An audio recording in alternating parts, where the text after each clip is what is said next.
Oh, there we go. I had to switch it over to PowerPoint from Keynote, so hopefully it all moves over correctly. But let's see.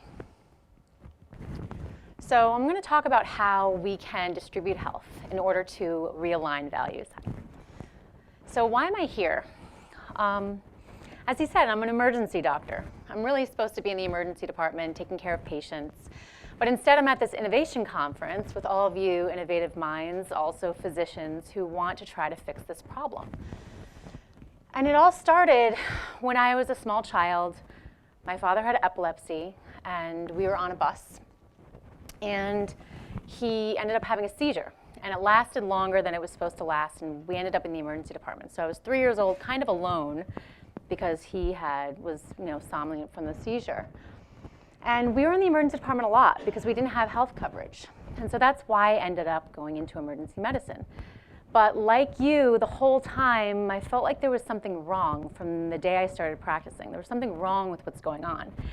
And basically, I'm going to echo what everybody here has been saying, and that thing that's wrong is that doctors are no longer in charge of healthcare.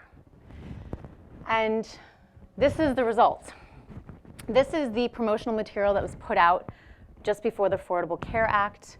It's now our current healthcare system, but where are the doctors and where are the patients? If you look, they're all the way in the corners. I have a problem with that. You should too. So I'm going to talk to you about a new way of thinking, and in order to do so, we need to abandon the old way of thinking. We have to abandon the centralized world that we live in, abandon the world of MIPS and MACRA and meaningless use, and centralized electronic health records, and waiting in line, and patients going under bankruptcy because they had to get basic medical care.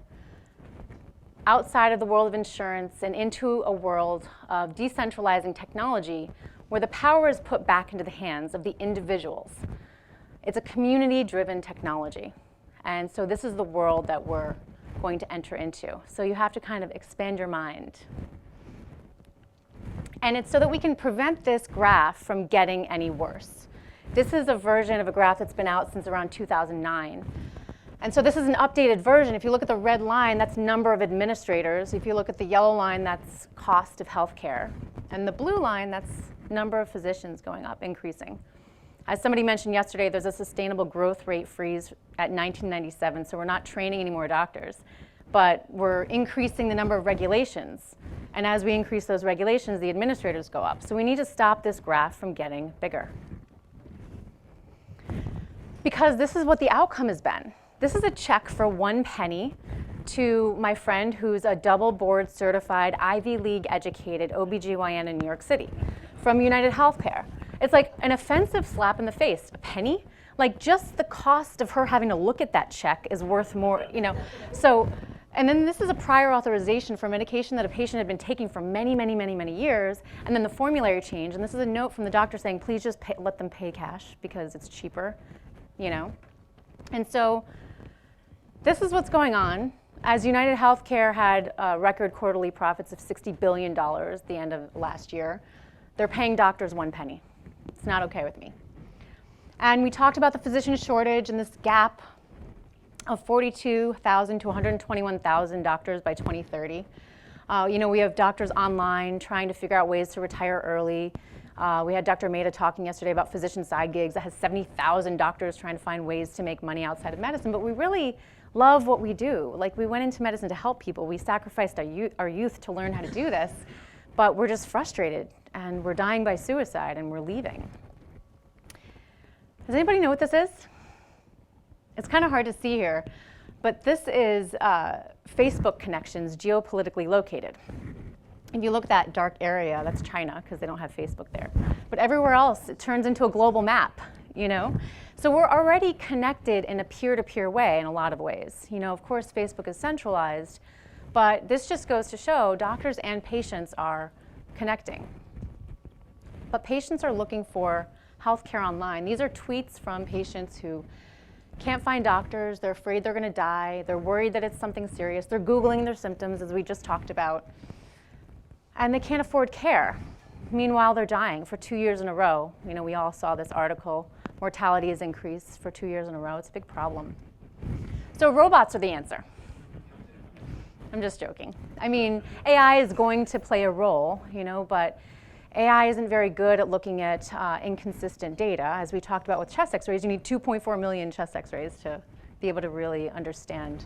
So unless you're talking about perfect chest x-rays or perfect pathology slides, it's going to be a while till we have end-to-end care through AI.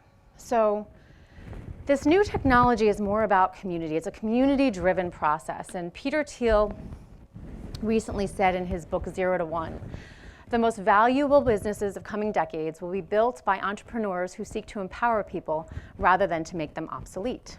And so the name of my company is a humanitarian physicians empowerment community because that's what we seek to do. We seek to empower you as a doctor to do what you do best.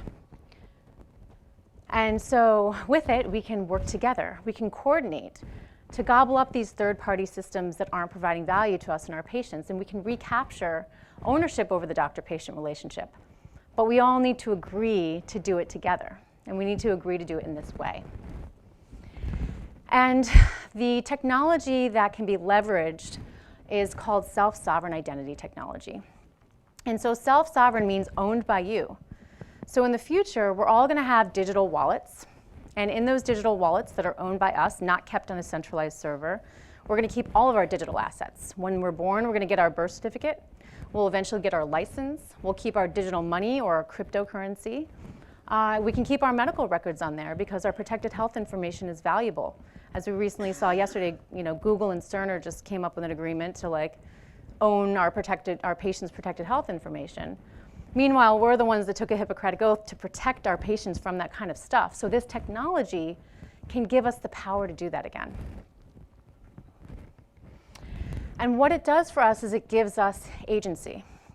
Agency is the ability to exert power and authority. Who's allowed to see my data? How long are they allowed to look at it? Are they only going to be able to see a part of it? Do I want them to see my entire record? This type of technology can allow you to be the sole authority on this. And so how does it work? What is it actually going to look like? So this is the proposed platform. This isn't set in stone because we're a very early stage company. But we're always going to have patients. We're always going to have doctors. We're going to do what we do best. We're going to diagnose, treat, prescribe, perform surgery, admit to the hospital. And so we provide those services. We provide our credentials, which is a $2 to $5 billion industry. And then we get paid. And on this platform, 2% of that payment will go to work the network. And then 50% of any revenue generated on this model will go back to the community, back to the physician community on the network. And they'll be able to do all of these things: governance, voting, democracy. Somebody talked about lobbying efforts. Micropayments can be put towards any issue that you want, self-directed in a way based on whatever tokens that you've gotten incentivized to use the platform.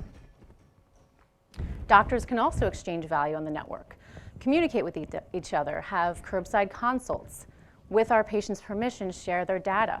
So if there's a specialist in Ohio and you're in New York, you can share that information, collecting your own granular data around your prescribing patterns and your referral patterns. So will patients pay for this directly? Sure. We were talking about direct primary care. But also, if you think about it, there's 3 guys that recently got together: Jeff Bezos, Warren Buffett, Jamie Dimon. They have 1.1 million employees between the 3 of them. So if you take the average $14,000 that each of those employees usually spend on healthcare, that's about $15.4 billion was done. And then if you take 10% of that, which is about the amount that doctors get paid in healthcare, put that through this platform, that's $30 million in revenue that goes back to the physician community. And so that not only will pay for the platform, but then those doctors can use that for the services that they need. And so, is this possible? It's up to you. We have to decide to make it work together. Thank you.